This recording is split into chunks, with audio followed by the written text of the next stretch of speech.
일일 천하에 그친 러시아 용병 기업 바그너그룹 무장 반란의 여파가 거셉니다. 바그너그룹의 수장 예브게니 프리고진이 벨라루스로 망명하는 것으로 사태는 일단락됐지만 블라디미르 푸틴 러시아 대통령의 진정한 위기는 지금부터 시작이라는 관측에 힘이 실립니다. 2024년 러시아 대통령 선거를 앞두고 푸틴 대통령의 5기 집권이 어려워질 수 있다는 관측까지 나오는데요. 23년 절대 권력을 자랑하던 푸틴이 이빨 빠진 호랑이로 전락하게 될지 관심이 모입니다.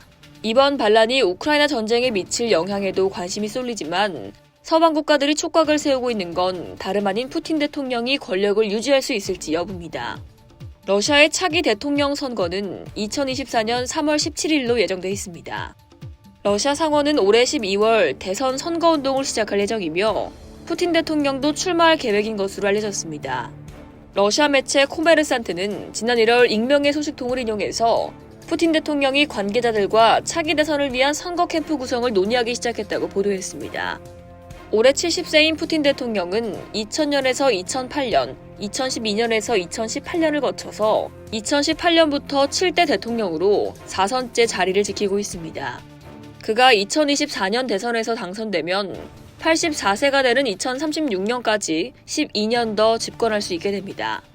그간 푸틴 대통령은 무력 사용을 지지율 상승의 발판으로 삼았습니다. 1999년에서 2000년 체첸, 2008년 조지아, 2014년 우크라이나, 2015년 시리아 등 4번의 전쟁에서 연속 승리를 거두며 80%가 넘는 지지율을 확보했습니다. 러시아 제국의 부활을 꿈꾸는 푸틴 대통령의 야욕을 국민들이 받아들인 거죠.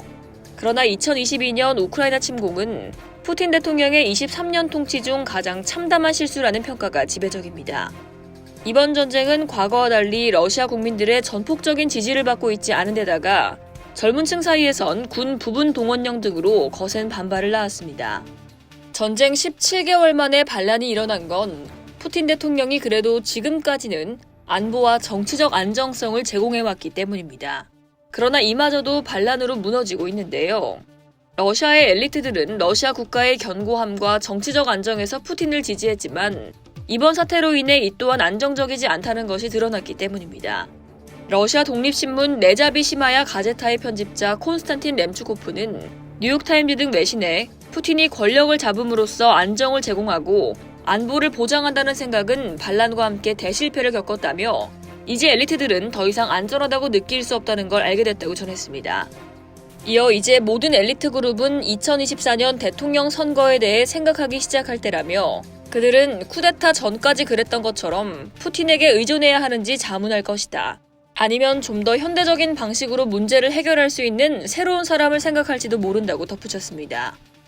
러시아 엘리트들 사이에서 존재해온 갈등과 분열이 이번 반란을 계기로 본격화할 경우 실각의 위험은 더욱 커집니다. 푸틴은 실로비키를 대거 요직에 기용해왔는데요. 러시아어로 제복을 입은 남자들을 뜻하는 실로비키는 옛 소련 국가보안위원회 후신인 연방보안국을 비롯해 정보기관, 군, 경찰 출신 인사를 일컫습니다. 푸틴 개인의 정보요원 출신 배경에서 비롯된 실로비키는 올리가르이와 경쟁하게 됐고 또 기술 관료들로 인해 균형을 맞췄습니다. 여기에서 푸틴은 모든 결정의 최종 중재자였습니다. 간단히 말하면 2인자가 없는 거죠. 그러나 푸틴 대통령의 이 같은 통치술은 반란으로 권력의 진공 상태가 된 상황에서는 힘을 잃을 수밖에 없습니다.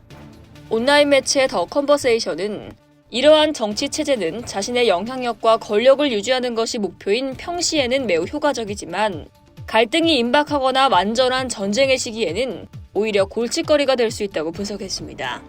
이상 월드디펜스였습니다.